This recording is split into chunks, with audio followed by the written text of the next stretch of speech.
గత ప్రభుత్వం సీతారాం ప్రాజెక్టు పేరుతో వేల కోట్లు ఖర్చు పెట్టి వ్యవసాయ రంగానికి నీరు ఇవ్వలేదని ఆరోపించిన మంత్రి ఉత్తమ్ కుమార్ రెడ్డి.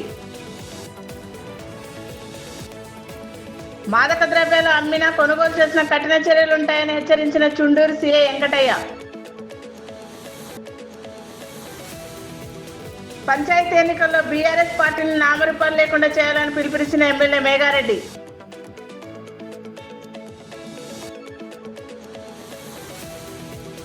సిరిసిల్ల జిల్లాలో పురుషులను లక్ష్యం చేసుకుని దాడి చేస్తున్న కాకులు. సీతారాం ప్రాజెక్టును ఆగస్టు 15న సీఎం రేవంత్ రెడ్డి ప్రారంభిస్తారని మంత్రి ఉత్తమ్ కుమార్ రెడ్డి అన్నారు. సీతారాం ప్రాజెక్టు కోసం గత ప్రభుత్వం 8,000 కోట్ల పైచిలకు ఖర్చు పెట్టి 1 ఎకరా కూడా నీటిని ఇవ్వలేదని ఆరోపించారు. ఇరిగేషన్ పేరుతో విధ్వంసాన్ని సృష్టించిందన్నారు. రాష్ట్రాన్ని సస్యశ్యామలం చేయడం కోసం ప్రభుత్వం అన్ని ప్రాజెక్టులను గాడిలో పెడుతుందని చెప్పారు. సీతారాం ప్రాజెక్టుకు రాజీవ్ కెనాల్ అనే నామకరణం చేస్తున్నామన్నారు. ఈ సందర్భంగా ముఖ్యమంత్రి గారు ఆగస్టు 15వ తారీఖు ఈ పంపింగ్ స్టేషన్లు ఆన్ చేయడానికి రావడం జరుగుతుంది. అదే సందర్భంగా మధ్యాహ్నం 2 గంటలకి వైరాలో ఈ గ్రౌండ్లో మరి లక్షలాది మంది రైతులతో బహిరంగ సభ ఏర్పాటు చేయడం జరుగుతుంది. ఈ బహిరంగ సభలో స్వతంత్ర భారతదేశంలో ఎన్నడూ ఎక్కడ జరగని విధంగా 2 లక్షల రూపాయలు రుణమాఫీ తుది దశ కార్యక్రమం జరుగుతుంది. అంటే అప్ టు 2 lakhs రుణమాఫీ ఈ డాష్ నుంచి 15 ఆగస్టున ముఖ్యమంత్రి రేవంత్ రెడ్డి గారు ఆ చెక్కుల పంపిణీ కార్యక్రమం చేయడం జరుగుతుంది. ఈ వైరాలో జరిగే ఒక చారిత్రాత్మక సభకి వైరా నుంచి ఉమ్మడి ఖమ్మం జిల్లాలో అన్ని నియోజకవర్గాల నుంచి లక్షలాదిగా మరి రైతులు, రైతు కూలీలు, మహిళలు, ప్రజలందరూ కూడా తరలివచ్చి విజయవంతం చేయవలసిందిగా విజ్ఞప్తి చేస్తున్నాను. ధన్యవాదాలు. జై హింద్. ఎస్సీ వర్గీకరణపై సుప్రీంకోర్టు తీర్పును వ్యతిరేకిస్తూ మాల మహానాడు ఆధ్వర్యంలో నిరసనలకు సిద్ధమైంది. అంబేద్కర్ కోనసీమ జిల్లా అమలాపురంలో ఈ నెల 15 నుండి 20 వరకు మండలాల్లోని ప్రతి గ్రామాల్లో నిరసన చేపట్టాలని పిలుపునిచ్చింది.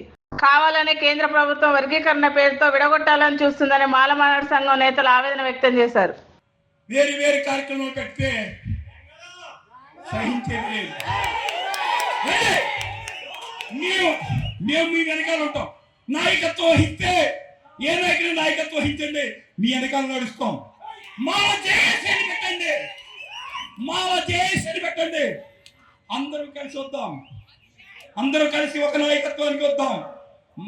మాకు నాయకత్వ పోరాటాలు లేవు, నాయకత్వ ఆరాటాలు లేవు. మాకు కావాల్సింది మాల హక్కుల పరిరక్షణ మాత్రమే. ఇటువంటి నేపథ్యంలో సుప్రీంకోర్టు తీర్పు చూసినట్లయితే పంజాబ్ స్టేట్ వర్సెస్ దేవేంద్ర సింగ్ మొన్న వచ్చినటువంటి తీర్పు ఇది మందకృష్ణమారి గారు తీసుకొచ్చింది కాదు.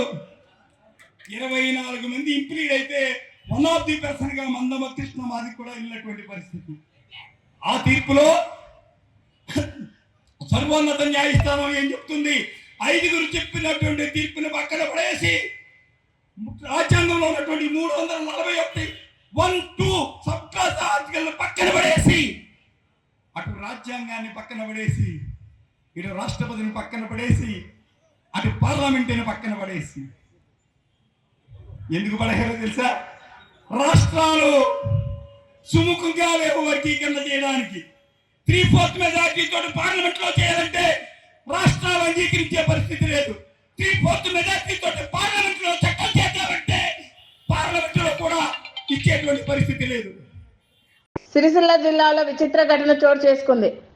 అక్కడ కట్టమైసమ్మ గుడి వద్ద చెట్టుపైన ఉన్న కాకులు ఆ దారిలో వెళ్లే పురుషులను లక్ష్యంగా చేసుకుని దాడి చేస్తున్నాయి. పురుషులు అటువైపు వెళ్లాలంటేనే జంకుతున్నారు. అయితే అటుగా వెళ్తున్న ఆడవాళ్ల జోలికి కాకులు వెళ్లడం లేదు. ఇదెక్కడి కాకిగొలరా బాబు అని మగవాళ్ళు తలపట్టుకుంటున్నారు. ఈ తంతును కొందరు వీడియో తీసి సోషల్ మీడియాలో పోస్ట్ చేయడంతో వైరల్ అవుతుంది.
పడ్డది.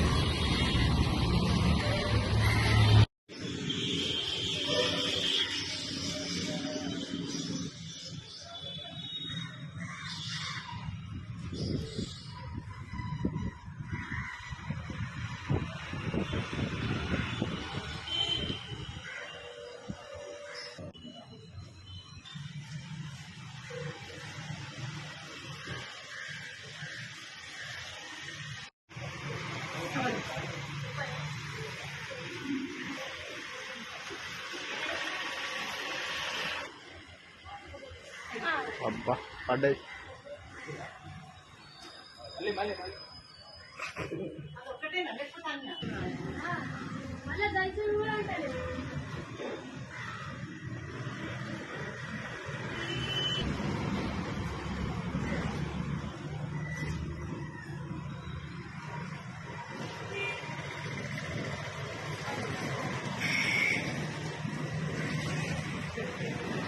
అలా తేవు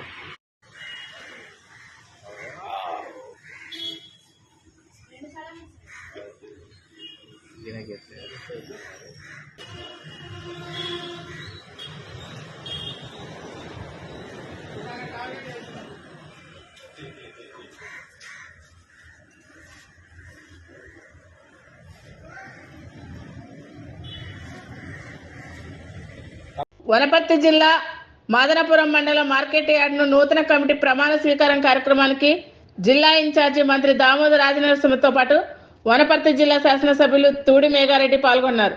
ఈ సందర్భంగా ఆయన మాట్లాడుతూ రానున్న ఎన్నికల్లో కాంగ్రెస్ పార్టీకి సంబంధించిన అభ్యర్థులను అత్యధికంగా గెలిపించాలన్నారు.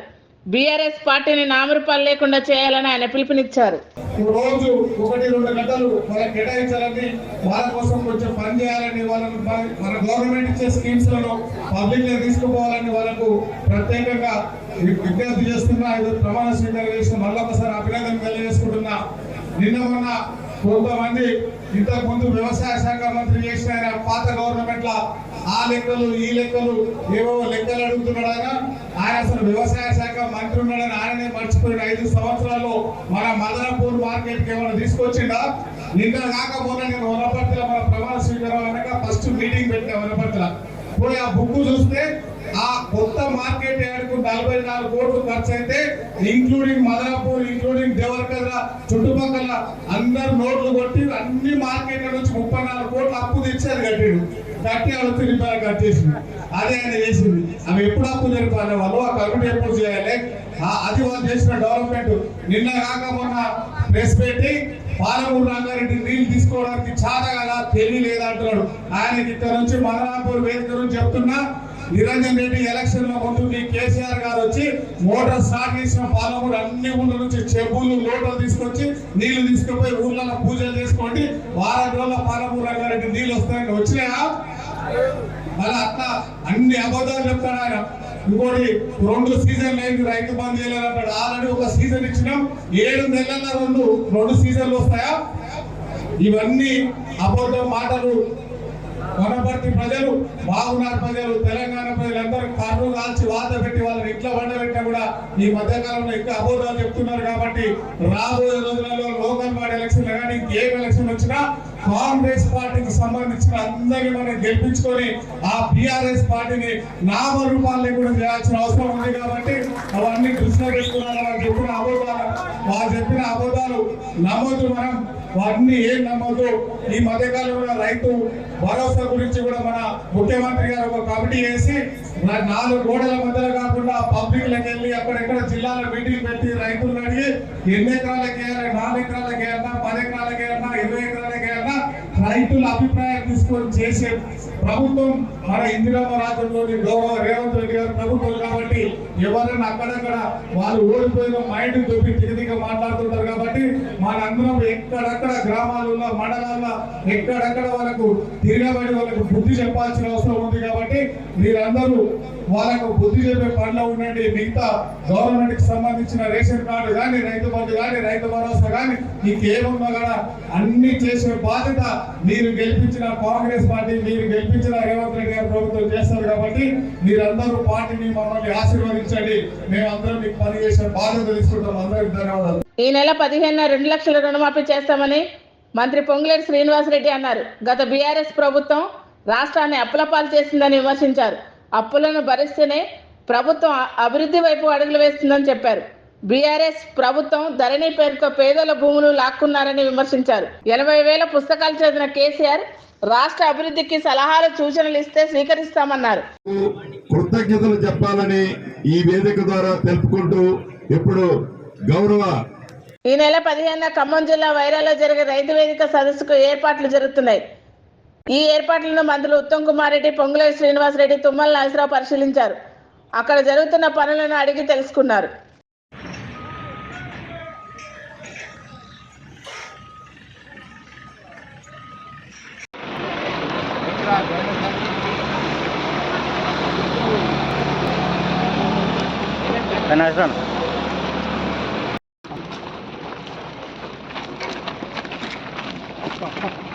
ఎవరైనా మాదక ద్రవ్యాలు అమ్మినా, కొనుగోలు చేసిన కఠిన చర్యలు ఉంటాయని చుండూరు సీఐ వెంకటయ్య హెచ్చరించారు. నల్గొండ జిల్లా చుండూరులో మాదక ద్రవ్యాల నిర్మూలన ర్యాలీని సీఐ వెంకటయ్య, ఎస్ఐ వెంకన్న ప్రారంభించారు. ఎవరైనా మాదక ద్రవ్యాలు అమ్మినట్లు తెలిస్తే తమకు సమాచారం ఇవ్వాలన్నారు. పదార్థాలు సేవించనని చట్ట వ్యతిరేక కార్యక్రమాలను పాల్గొనని, గంజాయి సేవించు మరియు గంజాయి సరఫరా చేయు తెలియజేస్తానని, గంజాయి రహిత సమాజం కోసం పోలీసు వారికి సహకరిస్తానని, చట్టాన్ని అతిక్రమించని భారతీయ పౌరుడిగా దేశ భద్రత, సమాజ శ్రేయస్సు కోసం పాటుపడతానని ప్రమాణం చేయుచున్నాను. నల్గొండ జిల్లా నగరకల్ మున్సిపాలిటీ చైర్మన్ గా రాచకొండ శ్రీనివాస్ పైన పెట్టిన అవిశ్వాసం నెగ్గినట్టుగా నల్గొండ ఆర్డీఓ రవికుమార్ ప్రకటించారు. 16 మంది సభ్యుల అవిశ్వాసానికి మద్దతు తెలిపారని, వ్యతిరేకంగా ఎవరు చెప్పలేదన్నారు. అవిశ్వాసం నెగ్గిన విషయాన్ని కలెక్టర్కు తెలియజేస్తామని ఆర్డీఓ తెలిపారు. దానిలో భాగంగా జిల్లా కలెక్టర్ గారు 12వ తారీఖున ప్రత్యేకమైనటువంటి సమావేశాన్ని ఏర్పాటు చేయడానికి కౌన్సిల్ సభ్యులందరికీ కూడా నోటీసుల్ని జారీ చేయడం జరిగింది. దాని ప్రకారము ఈరోజు ఇక్కడ ఈ ప్రత్యేక సమావేశాన్ని ఏర్పాటు చేయడం జరిగింది. ఈ ప్రత్యేక సమావేశంలో మున్సిపల్ చైర్మన్ గారి మీద అవిశ్వాస తీర్మానానికి మద్దతుగా 16 మంది సభ్యులు మద్దతు తెలియజేయడం జరిగింది. వ్యతిరేకంగా ఎవరు కూడా దీనికి రాలేదు. సో సమావేశానికి 2/3 కోరం అనేది ఉంటుంది. అంటే 14 మంది సభ్యులు హాజరు కావాలి. దానికంటే ఎక్కువ 16 మంది వచ్చారు కాబట్టి ఈ సమావేశాన్ని నిర్వహించి, ఈ సమావేశంలో ఎక్కువ మంది అంటే మొత్తం సమావేశానికి హాజరైనటువంటి 16 మంది సభ్యులు కూడా చైర్మన్ మీద వచ్చినటువంటి అవిశ్వాసానికి మద్దతు ఇవ్వడంతో అవిశ్వాస తీర్మానం నెగ్గినట్టుగా భావించి అట్టి విషయాన్ని జిల్లా కలెక్టర్ గారికి ఈరోజు రిపోర్ట్ చేయడం జరుగుతుంది. అది కలెక్టర్ గారు ఎలక్షన్ కమిషన్కి రిపోర్ట్ పోయిన తర్వాత ఎలక్షన్ కమిషన్ యొక్క నిర్ణయం మేరకు డిసైడ్ చేయడం జరుగుతుంది. అది కలెక్టర్ గారు డిసైడ్ చేస్తారు. Okay, thank you. రానున్న వినాయక చవితి దేవీ నవరాత్రి పండుగలను ప్రజలు పెద్ద ఎత్తున గ్రామాల్లో జరుపుకోవాలని విశ్వ హిందూ పరిషత్ ఆంధ్రప్రదేశ్ సామాజిక పరిషత్ అధ్యక్షులు పీఠాధిపతి శ్రీ సాయి దత్తానంద స్వామి అన్నారు. పోలీస్ శాఖ వినాయక చవితి పండుగ కోసం పెట్టిన నిబంధనలను సడలింపు చేయాలన్నారు. సంబరాలకు పర్మిషన్ విషయంలో పోలీసు వారు సహకరించాలని విజ్ఞప్తి చేశారు. కర్ణాటకలో కూడా మొన్న దాకా కూడా పర్మిషన్ అనే పరిస్థితి లేదండి. ఈ మధ్య లేదు, కొద్ది మొదలు పెట్టారు. మనకి 2014 దాకా కూడా పర్మిషన్ అంటూ పెద్దగా వినాయక చవితికి పెద్దగా ఇబ్బందులు లేవచ్చు. 2014 తర్వాత విపరీతంగా దీనికి పర్పస్ ఏంటి అనేది పట్టించుకుంటుంది.